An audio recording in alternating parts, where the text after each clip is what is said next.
আজ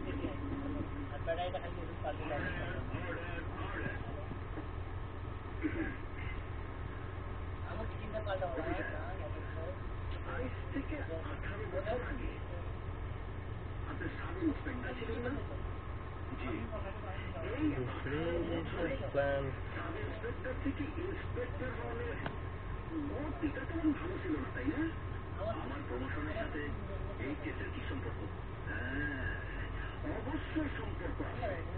মামলা আদালত একজন দক্ষ অফিসার তার দক্ষতার জন্য প্রমোশন পায়, কিন্তু একজন অদক্ষ অফিসার 18 বছরের কোনো প্রমোশন পায় না। আচ্ছা, বাদ দেন এসব কথা। একটা ব্যক্তিগত প্রশ্ন করি, আপনার বাবা নাকি একটি কম বয়সী মেয়ে পালিয়ে গেছে? কেমন আছো? সব মিথ্যে কথা, কিন্তু ভালো আছো?